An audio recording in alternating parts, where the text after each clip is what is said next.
এটা বকুলি। দেখেই হয়তো সবাই ভাবছেন যে বকুলি দিয়ে কিছু একটা বানাবো, কিন্তু না, আমি আজকে বকুলিটা দিয়ে কিছু বানাবো না। আমি এই যে বকুলির যে ডাঁটাটা আছে, এই ডাঁটাটা কেটে নেব। এই মাঝখানের যে ডাঁটাটা, ওই ডাঁটাটা আমি আজকে চিংড়ি মাছ দিয়ে রান্না করব। দারুণ খেতে হয়, একদিন বাড়িতে ট্রাই করবেন সবাই, খেয়ে আমাকে জানাবেন কীরকম লাগছে।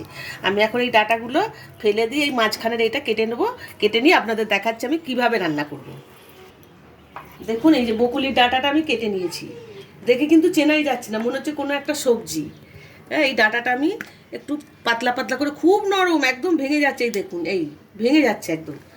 এইটা আমি রান্না করার জন্য লাগছে এই যে কাঁচা লঙ্কা নিয়েছি, একটু চিংড়ি মাছ নিয়েছি, নুন, হলুদ, জিরে, ধনে গুঁড়ো, চিনি লাগবে, আর গোটা লঙ্কা, গোটা তেজপাতা, রাঁধুনি ফোড়নে দেবো, আর তেল জল তো লাগছেই। এখন আমি গ্যাসটা জ্বালিয়ে নেব।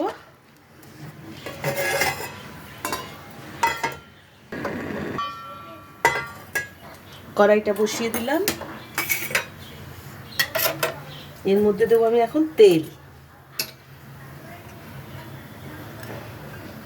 সামান্য তেল মশলাও লাগে একদম। এই তেলের মধ্যে আমি দিয়ে দেবো, তেলটা গরম হলেই দিয়ে দেবো চিংড়ি মাছটা।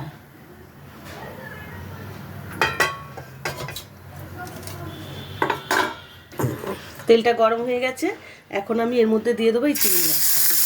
চিংড়ি মাছটা নাড়াচাড়া করে, চিংড়ি মাছটা হাফ ভাজা ভাজা হয়ে গেছে। এখন এর মধ্যে আমি মশলা দিয়ে দেবো। জিরে গুঁড়ো, ধনে গুঁড়ো মিশানো 2 চামচ দেবো, হলুদ গুঁড়ো দেবো আমি 1 চামচ দেবো, 1 চামচ নুন দেবো, আর দেবো এই হাফ চামচের মতো চিনি।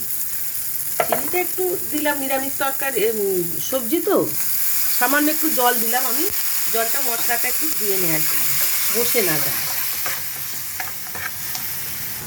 এটার মধ্যেই আমি এই সবজিটা দিয়ে দিলাম, বকুলির ডাঁটা দিয়ে একটু ভালো করে নাড়াচাড়া করে আমি জল দিয়ে দেবো।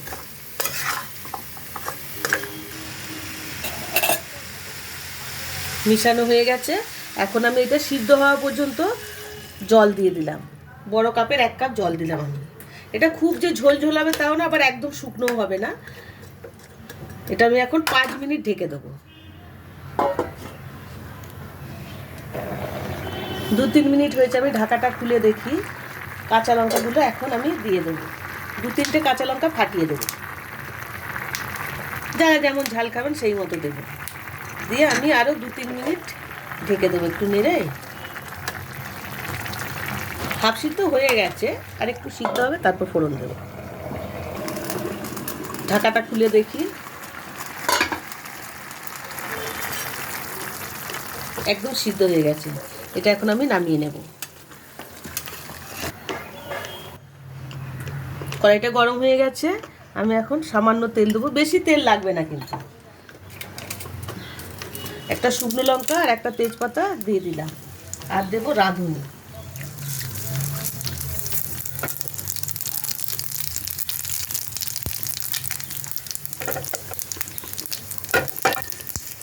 আমি এটা এর মধ্যে ঢেলে দেবো তরকারিটা।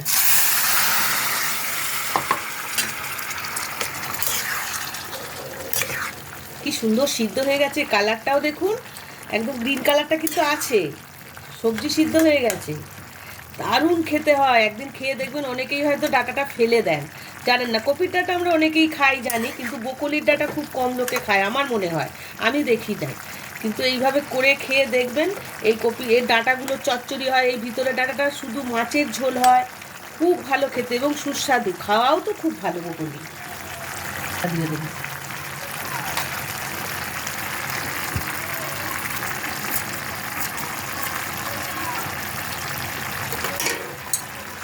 রেডি হয়ে গেছে বকুলির ডাঁটা চিংড়ি মাছ দিয়ে।